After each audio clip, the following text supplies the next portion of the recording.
YouTube, what the pile of greenskin dung is going on? HeirofCarthage back in Total War Warhammer, where, yes, as you can guess, I'm going to be leading the Greenskins. I'm going to be up against a Warriors of Chaos build. So since healing potions abound, you can see that I've got 3 units that have it. My opponent has 4 units that have healing potions, and what you're seeing is that any of the cheap lords that come with healing potions, they're not like per se in every army, but they're becoming quite common. And why not? Giving your lord 3 lives for a very low cost is pretty popular if there's nothing stopping you from doing so. So I've got an orc war boss and a boar with the 2 healing potions, or the potion of strength, whatever. It's basically a healing potion.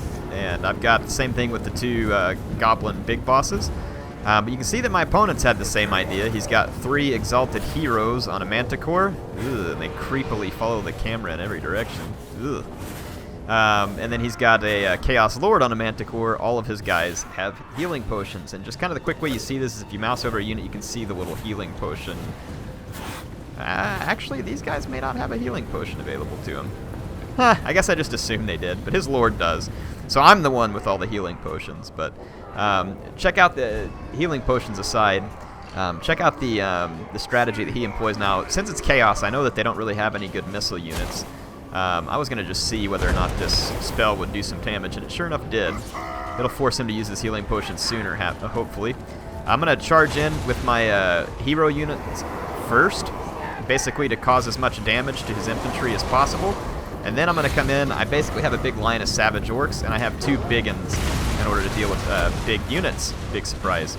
He's got a line of chaos spawn coming in as a secondary, and then the first thing he does is he charges my orc war boss with all 4 of his flying monsters, and all 4 of them land their charge, which nearly instantly kills my my war boss. And by the time I can actually try to launch a spell, he routs, or a healing potion. And if you launch a healing potion and then they rout, the healing potion stops healing them. So be very aware of that. If your leader is about to rout, don't try popping the hero potion. You'll just end up wasting it. So I did use Here We Go to boost up my guy's attack, and it's going to boost it for quite a while, and my guys absolutely maul the Forsaken. And my Spider does the same thing over here, just absolutely destroying the Forsaken. My Goblin big bosses will last for quite a while, and you can see that my opponent's going to keep giving attack orders with his flying monsters, attempting to kill all my heroes. And this is probably one of the better ways to character snipe in this patch. These flying monsters can come in quickly, and like you saw with my war boss, he basically got routed off. I didn't even see him coming back out here, but my opponent did, because he's like, this is my strategy right here. I'm going to take out his leader, and then battle's over. Well, you are going to take out my leader, but the battle's most certainly not over at this point, because I have the Spider and the Giant, and I've also got several other heroes who are boosting up the morale of my men. So at this point, killing my lord can definitely make a difference against the Greenskin, but the problem is his whole infantry line was completely gobsmacked by the time he did this. So it's like, yeah, my lord's dead, but all your infantry's gone. So like most of my guys are winning their fight decisively, and it's not going to cause them to rout. So yes, my guys have the penalty because of the general recently dying, but now all of his guys are bogged down, and my big uns have a penalty versus large. My Ragnarok is going to do some major armor-piercing damage. It is a little bit overwhelmed by having 4 monsters on the other side of it, but it's going to be doing well. And my Giant is coming back to try and do damage, and then I've got my Goblin big boss. And so basically, I'm just going to tie down all of his monsters in this big blob here and try and wear them down. You can see that his Chaos Lord has healed, and as they combine their attacks against the Spider's going to once again rout, and the battle pulls back fairly even. But there's a lot more going on here. Like slowly, his Manticore units are kind of being pulled down. He doesn't really have any infantry here to tank any of the splash damage for him. I've still got big uns in this fight who are dishing out considerable damage versus anything that counts as large. And then I've got my Giant coming in. The Giant is going to deal a whole lot of damage to his hero characters here.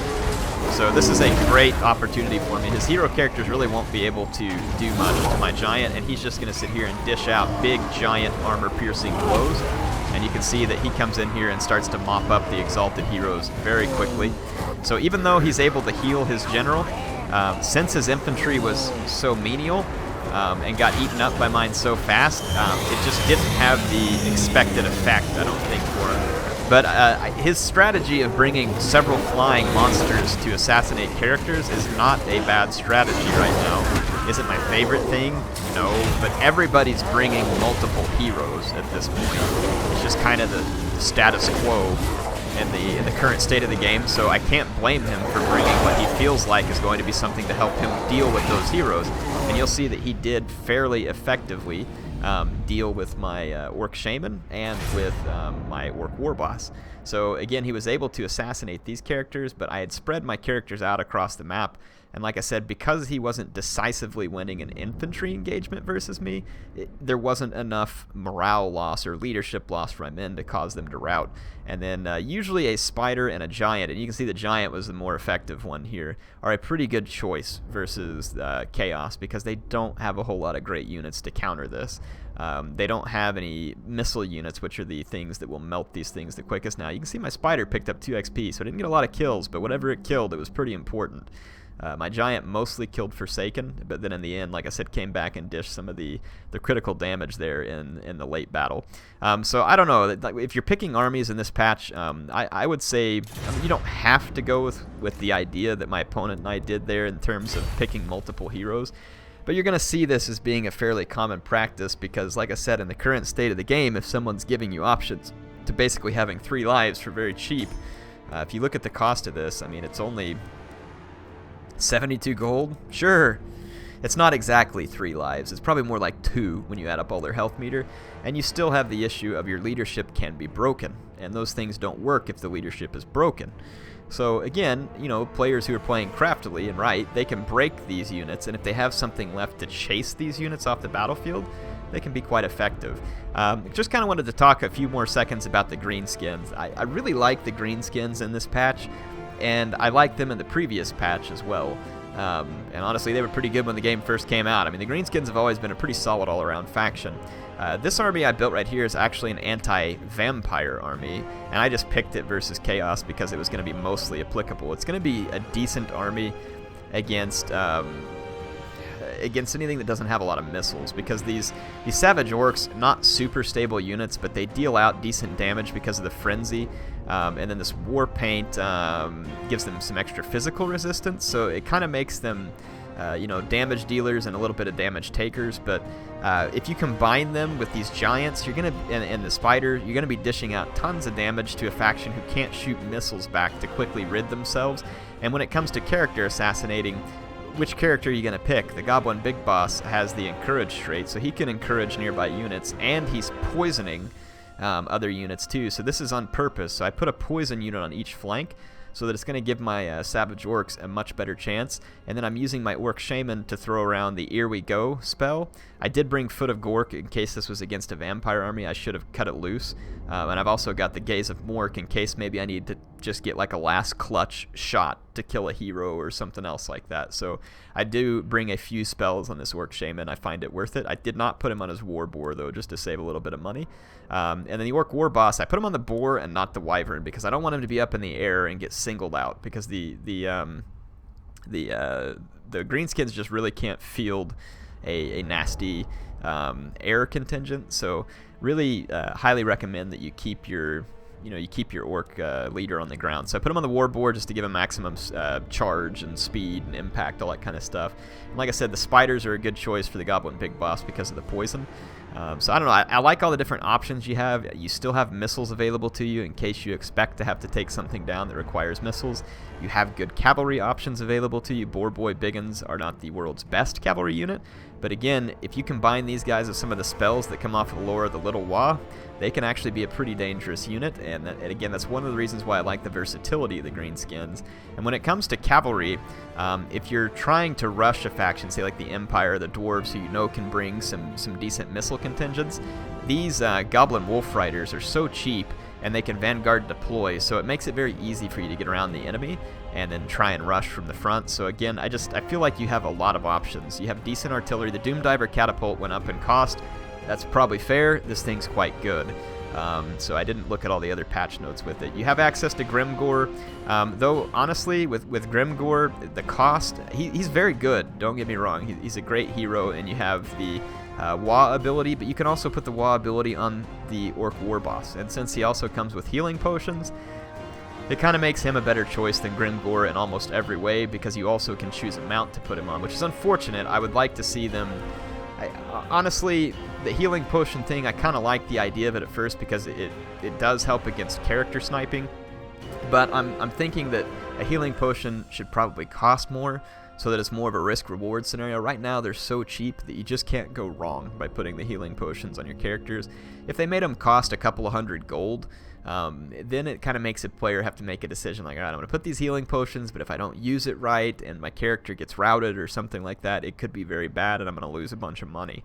So I'm okay with that idea. I think they need to take the healing potion off of these minor lords like this, because then when you put these healing potions on the minor lords like this Orc War Boss, it takes away from bosses like Grimgore, who have just a stronger overall hit point and other stuff. So it's like, why would I choose Grimgore when I can choose this other guy who's way cheaper and I can just extend his life with the potions? So I think that in terms of maybe some next moves with this system that Creative Assembly added, I would give them feedback to take the potions off all the lords. You can leave them on some of the heroes, but probably get rid of like the strength potion. Probably don't make it replenish hit points, just make it a potion of toughness, where you get the extra armor and melee defense. So, have it, serve a purpose rather than being just that. But I mean, for one use, one use to just get, that effect without the replenishing hit points would be pretty crappy. So I mean, it would, and they would just need to make it last longer, because right there the duration's 22 seconds. But if you got rid of the replenished hit points and made that last for like 50 or 60 seconds, that could be pretty good. And then the same thing, like it's kind of similar to this one, this potion of strength that lasts for 44 seconds, so you get a lot more use out of it. So it kind of makes sense in that respect. Potion of speed, same thing, lasts for 40 seconds. So you can see that these last longer, except for this one, immune to psychology, potion of foolhardiness. Yeah, I guess. I don't know how this one would come in to help you out, to be honest. But I like the idea of potions. Just tweak it up a little bit. One healing potion's plenty, and all it should do is heal. And they should probably tweak the duration from 40 seconds and bring it down just a little bit so that you can get some healing out of it, but it's not going to be ridiculous. And if you did that, you wouldn't really need to increase the price of it too, you know what I mean? But if you're going to leave it where it's a 40-second heal, which is enough to pretty much heal a character all the way, yeah, it needs to be pretty expensive. That way it's a trade-off. So one of those options I think would be good. But yeah, no, I love the Greenskins. Definitely have loved these guys since the game came out. They've got a lot of great options. So if you're looking for some fun, both in campaign and online, obviously the Greenskins, great way to go. What kind of Greenskin builds do you like? Honestly, I can see the Greenskins getting played successfully against any faction.